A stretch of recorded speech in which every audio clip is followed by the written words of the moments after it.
আজকে আমার আব্বুর খামার থেকে মুরগি বের করে রান্না করব। গ্রামের বাড়িতে একটা ছোটখাটো খামার থাকা মানে বিশাল কিছু। হঠাৎ করে কেউ চলে আসলে কিন্তু টুক করে মুরগি বের করে রান্না করা যায়। দেখেন রুকাইয়া কি সুন্দর করে সিঁড়ি বেয়ে উপরে আসছে। আর এই মেয়েটার পুরা বাবার মতো রাগ হয়েছে, আমার সাথে শুধু ঝগড়া করে বাপ বেটিতে মিলে। আজকের এই বাড়িটা যেন ভরপুর হয়ে আছে। চলেন গ্রামে এই জ্যোৎস্না রাতটা আপনাদের সাথে শেয়ার করি। আসসালামু আলাইকুম, কেমন আছেন সবাই? আব্বুর বাড়িতে গিয়েছিলাম সন্ধ্যার সময়, সকালবেলা আবারও শ্বশুর বাড়ি চলে এসেছি। বাট এই রাতের বেলায় আমরা কি কি করলাম সেটাই দেখাবো। দোতলাতে দুইটা ঘর মিলে আব্বু এই মুরগির খামার করেছে। আরো একটা দোতলা আছে যেখানে আরো মুরগি আছে, সেখান থেকে বড় ওজনের একটা মুরগি নিয়ে ফেললো। এন্ড এটাই আমরা রান্না বান্না করবো। যদিও দেশি মুরগিও রয়েছে আর একটা দোতলায়। এই ছোট্ট বিড়ালটা দেখেন সিঁড়িতে হেঁটে হেঁটে চলে আসছে, এমন লাগতেছিল। বাইরে হালকা আলো বোঝা গেল, ঘরের মধ্যে গেলে কিন্তু অন্ধকার মনে হয়। এখানে রুকাইয়া আমার সাথে ঝগড়া করতেছিল দাঁড়ায় থেকে, বলছিল বাপের বাড়িতে চলে যাবে, কেন তাকে বকলাম এটা সেটা। যাই হোক মুরগি কাটা বাছা করছিলাম। চামড়ার কিছু লোম ওঠাতে গিয়ে যে পুরাইতে হয় না, ওইটার গন্ধ আমার খুব ভালো লাগে। এই যে এখানে জেদ করতেছিল যে আমি চলে যাব বাড়িতে, আমি থাকবো না এখানে। এখনকার বাচ্চাদেরকে একটু বকাও যাবে না বলেন তো?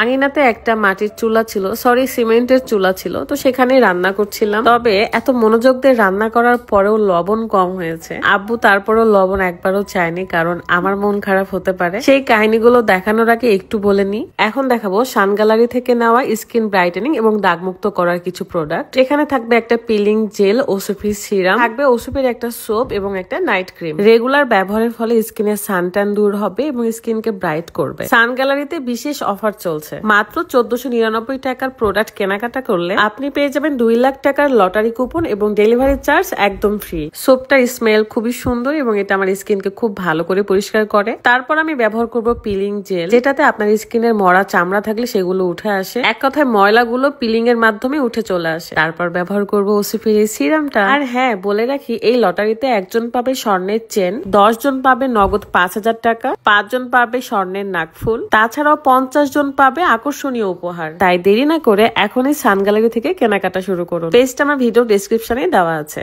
বাবা মার ভালোবাসাগুলো এমনই হয় যে লবণ কম হলেও লবণ নিবে না, কারণ সন্তানদের এখানে মনে হতেই পারে আমি এত কষ্ট করে রান্না করলাম, রান্না কি মজা হয়নি এটা সেটা। এখন মা হয়েছে তো এই ফিলিং গুলো বুঝতে পারি। রান্না শেষে আমি জিরা গুঁড়া সুন্দর করে ছিটিয়ে দিয়েছিলাম, এটা মনে হয় যে রান্নার স্বাদটা আরো বাড়িয়ে দেয়। বাট লবণ এমন একটা জিনিস যে আপনি যতই ভালো রান্না করেন, লবণ যদি কম হয় স্বাদ লাগবে না, আবার লবণ যদি বেশি হয় তাও স্বাদ লাগবে না। এই কারণে লবণের দাম বাজারে একই রকম থাকে, কখনো বেড়ে যায় না। যাই হোক না কেন, এখন বারান্দাতে সব বাচ্চাদেরকে নিয়ে এখন খেতে বসবো। আমার ভাইয়ের বাচ্চাগুলো খুবই শান্ত, আমার রুকাইয়া খুবই চঞ্চল। রুকাইয়া যখন বাড়িতে আসে তখন ও একাই এই 3 জনকে হ্যান্ডেল করে। এখানে রুকাইয়া আমাকে বলছিল যে আলিফকে কেন ভাত বেশি দিয়েছি, তাকে কেন কম দিয়েছি, পরে তাকেও বেশি দিয়েছি আর কি। খাইতে পারবে না, তারপরও কেন ওদের বেশি দিলাম, একে কেন কম দিলাম, এগুলো নিয়ে টানা হিসরা। বাচ্চাদের এগুলো কথা শুনলে অনেক বেশি হাসি পাই, আমরা অনেক বেশি এনজয় করি। গ্রামে কিন্তু 8টা সাড়ে 8টা বাজলেই মনে হয় যে অনেক রাত হয়ে গেছে।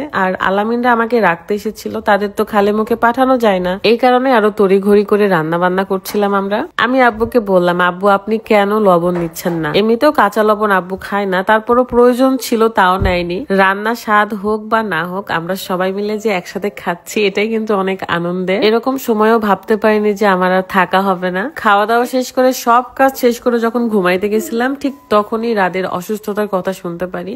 না পারি যাইতে, না পারি থাকতে, কারণ অনেক রাত হয়ে গিয়েছিল। যাই হোক ইনশাল্লাহ আবার কিছুদিনের মধ্যেই আসবো। আজকের মতো বিদায় নিচ্ছি। সবাই ভালো থাকবেন, সুস্থ থাকবেন, আর বাচ্চাগুলোর জন্য দোয়া করবেন, আমার আব্বুর জন্য দোয়া করবেন। আল্লাহ হাফেজ, আসসালামু আলাইকুম।